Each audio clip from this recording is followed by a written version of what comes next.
नमस्ते, मेरा नाम रमेश भंडारे है और मैं प्रोफेशन से टीचर हूँ। तो मैंने सुना है कि मोहम्मद पैगंबर जी ने चांद की तरफ उंगली दिखाकर चांद के दो टुकड़े किए, लेकिन अभी फ़िलहाल इंसान चांद पे जाकर आ चुका है। तो ये साइंटिफिकली प्रूव हो चुका है, ये जानना चाहता हूँ मैं। भाई साहब ने मुझे नमस्ते कहा। कुरान की आयत है सूरह निसा सूरह नंबर 4 आयत नंबर 86 में, कोई भी आपको अगर विश करता है तो उसको और बेहतरीन तरीके से विश करो, या कम से कम उतना। आपने कहा नमस्ते, मैं आपको फिर से नमस्ते नहीं कह सकता हूं। क्यों? नमस्ते के मानी है कि मैं आपके आगे झुक रहा हूं। इदम नम में मतलब आपके आगे झुक रहा हूं। झुकना सिर्फ है ईश्वर के सामने। तो मैं कहूंगा मेरे आगे झुकना हराम है, इसलिए मैं कहूंगा अस्सलामु अलैकुम, आप पे सलामती हो। ये सबसे बेहतरीन तरीका है। इसीलिए मैं नमस्ते का जवाब नमस्ते, क्योंकि मैं नमस्ते के मानी जानता हूं। अक्सर हिंदू नमस्ते के मानी जानते भी नहीं। नमस्ते आता है इदम नममे से, आप मेरे सब कुछ है, मैं आपका सब कुछ नहीं हूं। कुछ कुछ आपको हिदायत दे सकता हूं, हिदायत देने वाला अल्लाह सुब्हानहू व तआला है। हाँ, तो इसीलिए मैं नमस्ते का जवाब दूंगा अस्सलाम वालेकुम, अल्लाह की सलामती आप पर हो। आपका सवाल था कि मोहम्मद सल्लल्लाहु अलैहि वसल्लम चांद के 2 टुकड़े कर चुके हैं, इंसान चांद पे जा चुका है, तो साइंटिफिकली साबित हुआ कि ने चांद के 2 टुकड़े हुए क्या नहीं। कुरान की आयत शक्ल कमर की कई हदीस है। हम मानते हैं कि यह मौजिज़ा था जो अल्लाह ने किया। मौजिज़ा किया अल्लाह ने मोहम्मद सल्लल्लाहु अलैहि वसल्लम के जरिए। आज साइंटिफिक रिसर्च हो चुका है और कुछ एस्ट्रोनॉमर्स जो फल्कियात के माहिर है वो कहते हैं कि चांद पे एक फिशर है। फिशर मतलब एक लकीर है। क्या है पता नहीं। तो हम कहते हैं कि ये लकीर शायद निशानी है जब अल्लाह के पैगंबर मोहम्मद सल्लल्लाहु अलैहि वसल्लम ने शक्ल कमर, कमर के 2 टुकड़े किए थे। टुकड़े हो गए, वापिस हो गए, तो ये फिशर है। तो साइंटिफिकली एक फिशर है। क्या है लोग को पता नहीं। तो मैं कहता इंशाअल्लाह वो फिशर वही है जो अल्लाह के रसूल ने टुकड़े किए। लेकिन आज अगर कोई कहेगा कि चांद के टुकड़े 2 हो गए इसलिए मैं इस्लाम में मानता हूं, शायद, लेकिन आज दौर मौजदा का नहीं है, चमत्कार का नहीं। आज दौर है साइंस का। और सबसे बड़ा चमत्कार जो आखिरी पैगंबर मोहम्मद सल्लल्लाहु अलैहि वसल्लम ने किए वो है कुरान। सबसे बड़ा चमत्कार है। जो मैं तकरीर दी थी सबसे पहले बार पूना में असेंबली हॉल में, कुरान और जदीद साइंस, उसके जरिए पता चलता है कि कुरान हम साबित कर सकते, अल्लाह की किताब तब भी साबित कर सकते थे, आज भी और ता क़यामत तक। तो ये मेन चमत्कार है। कोई भी इंसान पढ़ेगा, अगर आपको अरबी ने तर्जुमा पढ़िए और अगर सही नियत से पढ़ेंगे, आपको अल्लाह ताला हिदायत ज़रूर देगा। हिदायत मतलब सही रास्ता दिखाना। तो सही रास्ता जो है वो आखिरी कलाम खुदा का, वो कुरान शरीफ। Hope that answers the question. मेरा नाम अभिजीत जावलकर है और मैं कंप्यूटर इंजीनियरिंग स्टूडेंट हूँ।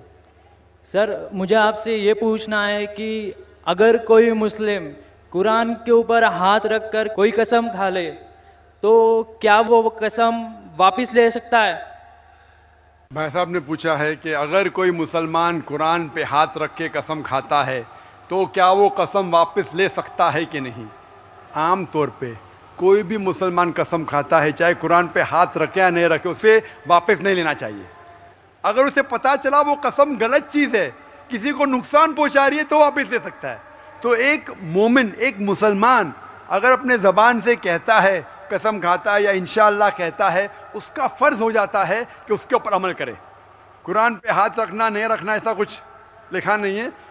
अगर उसे पता चलता है कि मैंने कुछ गलत चीज कह दिया हूं और किसी का नुकसान होगा या शरीयत के खिलाफ है, कुरान के खिलाफ है, अल्लाह के रसूल के पैगाम के खिलाफ है, फिर उस कसम को तोड़ सकता है। लेकिन आम तौर पे अगर वो कुरान के खिलाफ नहीं है, मोहम्मद सल्लल्लाहु अलैहि वसल्लम के पैगामात के खिलाफ नहीं है, तो उसे अमल करना चाहिए। ऐसी कोई चीज नहीं कुरान के ऊपर। लेकिन अगर वो अल्लाह का नाम लेता है और कसम खाता है, आम तौर पे अल्लाह का नाम छोटी मोटी बात में नहीं लेना चाहिए, लेकिन अगर वो अल्लाह का नाम लेके कोई कसम खाता है, takes an oath in the name of Allah सुब्हानहू व तआला, फिर उसके ऊपर और लाजिम हो जाता है। और अगर वो उस कसम को पूरी न कर सके उसे कफारा देना पड़ता है, उसे जुर्माना देना पड़ता है. Hope that answers the question, brother. Name is Keith Silvera, and I'm doing my master's in clinical psychology. So I'm really honored listening to you. Actually, I just want to clarify something, that for a large chunk of Christians, actually, like the Orthodox Christians, the final authority actually is the church. So the church and the Bible is like a part of the church. So the church has like the final authority with interpreting, So we don't like directly interpret it, but like the church would be the final interpreter. However, my question actually is on another point. Some Western scholars have been like studying all the hadith and kind of thing and translating them, and they claim that that some of them contradict others, and that certain Islamic scholars in the Middle East, on various contemporary issues, they hold different opposing views, and they use different hadith which have very very respected lines of transmission. And that though they have those very respected lines of transmission, some of them seem to contradict each other. So that's what they claim. Do you really feel it is true? And are there certain hadith which have a higher authority than others? And so then those would be the ones that we definitely have to follow, and then some others which are not so this thing. So I wouldn't mind if you answered in Urdu too. Thank you very much. I would love to answer in English. I'm more fluent, but because the talk is in Urdu, it will go on the Urdu channel.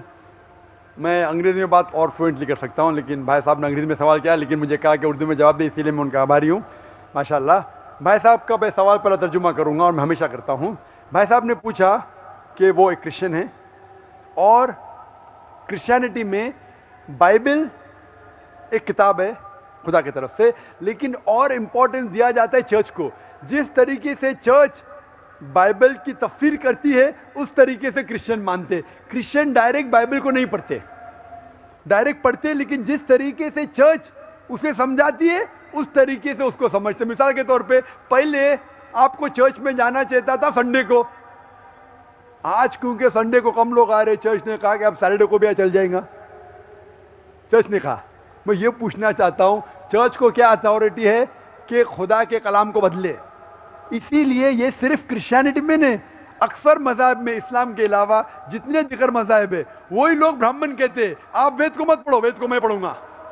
آپ جو ہم کہتے مانو، تو وہ کیا کہتے؟ شودرا، شتریا، ویشیا، آپ وید مت پڑھو، ہم پڑھیں گے برہمن لوگ. آپ شتریا ہے، آپ جا کے جنگ کرو. آپ ویشیا ہے، آپ جا کے دھندا کرو، تجارت کرو. آپ شودرا ہے، آپ ہمارے کام کرو. آپ اگر اچھے کام کریں گے، اچھے سے ہماری خدمت کریں گے، اگلے جنم میں آپ اچھے بنیں گے. ابھی اگلا جنم ہے کہنے بعد میں باندھو، اس جنم میں تو ان کو مل گیا ہے نا. آپ اگر وید پڑھیں گے تو گناہ ہے. یہ کون کہہ رہا ہے؟ برہمن. وید میں تو نہیں لکھا ہے. آپ سمجھ رہے کیوں؟ تو لوگ کو وید سے دور رکھ رہے. خدا کا کلام ہر انسان کے لیے، کیوں لوگ کو دور کر رہے؟ اسی لیے میں کہتا ہوں انڈین گورنمنٹ سے، آپ ہندو کو سنسکرت سکھاؤ. وید سمجھیں گے تو جس طریقے سے کرنل صاحب کہہ رہے تھے نفرت دور ہوئیں گی. اسی طریقے سے چرچ بھی یہ چیز کرتی ہے کہ ہم انٹرپریٹ کریں گے. چرچ ابھی ہے، بائبل کب آئی؟ ہزاروں سال پہلے. But generally they say that kind of thing, the Bible is a book of the church kind of thing. Who's saying? So what is it Is called? the Bible saying that? Is the Bible saying the Bible is a book of the church? You show me any statement where Bible says Bible is a book of the church. Does it say? No. When the church says that Bible is the book of God, so should we follow the word of God or word of church? Who's higher? Do you worship God or do you worship the church? Who's your creator, the God or church? کون آپ کا خالق ہے، خدا یا church? کون خالق ہے آپ کا؟ آپ کا بنانے والا. Who's your creator? God. تو آپ گاڈ کی بات مانیں گے، چرچ کی بات مانیں گے؟ ہاں یہ کہہ سکتے اگر کوئی بائبل کو مس انٹرپریٹ کر رہا ہے تو یہ کہیے ٹھیک ہے، اس کا ثبوت یہ ہے، آپ جائیے ٹرانسلیشن کے پاس. نہیں آپ پڑھ نہیں سکتے، یہ بولنا غلط ہے. اختلاف ہو سکتا ہے، چاہے وید یا بائبل ہو یا قرآن کو سمجھنے میں اختلاف ہو سکتا ہے. تو قرآن میں کیا لکھا ہے؟ قرآن میں لکھا ہوا ہے سورہ قمر میں chapter number 54 verse number 22 verse number 32 verse number 40 اور वर्स नंबर 17 में लिखा है कि कुरान को समझना बहुत आसान है, वलक़द यस्सरनल कुरान लिज़िक्रि फ़हल मिन मुद्दकिर। हमने कुरान एक आसान बुक नाजिल किया आपके लिए, तो कौन इसके ऊपर अमल नहीं किए। लेकिन साथ में ये भी लिखा है सूरह नहल में सूरह नंबर 16 आयत नंबर 43 और सूरह अंबिया सूरह नंबर 21 आयत नंबर 7 में कि अगर आप नहीं समझ सके तो आप उस इंसान से पूछिए जो इल्म रखता है। मतलब अगर आप नहीं जानते तो आलिम से पूछे जो उस मैदान का इल्म रखता है। तो अगर कुछ इख्तिलाफ है, अगर साइंस के बारे में कुरान में लिखा है तो आप साइंटिस्ट से पूछिए, उसकी मदद ले सकते हैं। अगर कुछ चीज में इख्तिलाफ है तो उस चीज के लिए आप माहिर इंसान से पूछ सकते हैं। अगर नुज़ूल कुरान जानना चाहते हैं तो ऐसे ही शेख से पूछे जो दारुल उलूम जा चुका है। तो ये कहना कि चर्च अगर बाइबल को कॉन्ट्रडिक्ट नहीं करता है तो हम मानने को तैयार है। जब बाइबल में लिखा है 2 जमा 2 4 और चर्च कहते हैं 2 जमा 2 5, तो आप किस में मानेंगे, बाइबल या चर्च में? एक भी जगह पूरे बाइबल में बिना शुबा, बिना कोई शक के एक भी जुमला नहीं है जिसमें ईसा अलैहिस्सलाम खुद कहते हैं कि मैं खुदा हूं या मेरी इबादत करो, फिर भी चर्च कहती है कि ईसा अलैहिस्सलाम खुदा है। तो अब किस में मानेंगे, बाइबल में या? ईसा अलैहिस्सलाम खुद कहते हैं कि मैं अपने आप कुछ भी नहीं कर सकता हूं, चर्च कहता है कि वो खुदा है। तो अब किसकी बात मानेंगे? अगर मैं बाइबल को मिस इंटरप्रेट करता हूं बताइए, जाकिर आप गलत है। बाइबल में ये हवाला दीजिए, मैथ्यू में, ल्यूक में लिखा है कि ईसा अलैहिस्सलाम खुद कहते मैं खुदा हूं, एक भी नहीं जुमला है। ये मेरा चैलेंज है।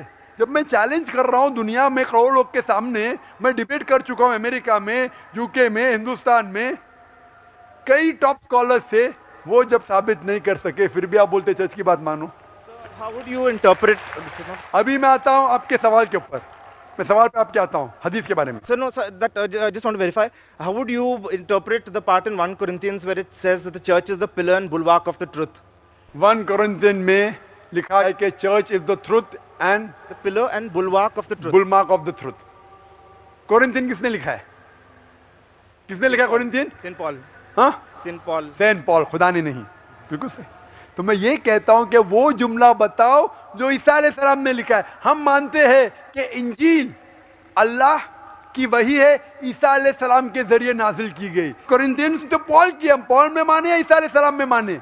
ईसा अलैहिस्सलाम कहते हैं कि अल्लाह की तरफ जाने के लिए आप अहकामात को मानो, कमांडमेंट्स को मानो। कोरिंथियन में लिखा है चर्च इज द बुलमार्क। कोरिंथियन में लिखा है कि पुराने ऐदनामा को छोड़ो, ईसा अलैहिस्सलाम को मानो कि सूली पे चढ़ गया। तो आप पॉल की बात मानेंगे या ईसा अलैहिस्सलाम की बात मानेंगे?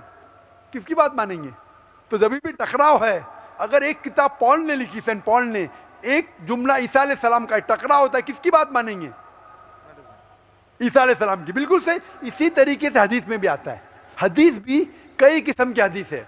हम मानते कुरान में और सही हदीस में। कुरान अल्लाह सुब्हानहू व तआला, ईश्वर, खुदा का आखिरी कलाम है। इसमें बिल्कुल मिलावट नहीं, क्योंकि खुदा खुद कहते हैं, अल्लाह सुब्हानहू खुद कहते हैं सूरह हिजर में सूरह नंबर 15 आयत नंबर 9 में, हमने कुरान नाजिल किया है और हम इसकी हिफाजत करेंगे। इसमें कोई मिलावट आ ही नहीं सकती। दूसरी चीज है हदीस। हदीस मोहम्मद सल्लल्लाहु अलैहि वसल्लम का अमल है, उनका कौल है। हदीस इकट्ठा नहीं हुई थी। हदीस इकट्ठा होने का सिलसिला शुरू हुआ 50 साल बाद, 100 साल बाद। तो अभी हम तहकीक करते हैं ये हदीस सही हदीस है क्या नहीं, क्या अल्लाह के रसूल ने सही में कहा कि नहीं। तो तहकीक के बाद स्कॉलर्स कहते हैं ये सही हदीस है, ये ज़ईफ हदीस है और ये मौजू हदीस है। तो इस तरीके से हदीस की कैटेगरी, सही हदीस पे अमल करना चाहिए, ज़ईफ और मौजू हदीस पे हमें अमल नहीं करना चाहिए। सही हदीस में भी क्राइटेरिया है, 10 क्राइटेरिया है जो वक्त नहीं कहने के लिए। तो हदीस में भी क्राइटेरिया है सही या गलत, और उसकी एक साइंस है। खाली ने ये मानो इसमें मत मानो, वो साइंस है जिससे पता लग सकता है कौन सी हदीस सही है, कौन सी ज़ईफ है। तो ये जो स्कॉलर्स जो जाते हैं वो ज़ईफ हदीस कोट करते, मौजू कोट करते, जो हम भी नहीं मानते। तो वो जो गलती निकालते हैं वो हदीस को मानते ही नहीं कि सही हदीस है। मुस्लिम को सिर्फ मानना चाहिए कुरान और सही हदीस। Hope this answers the question. अस्सलामु अलैकुम व रहमतुल्लाहि व बरकातुहू।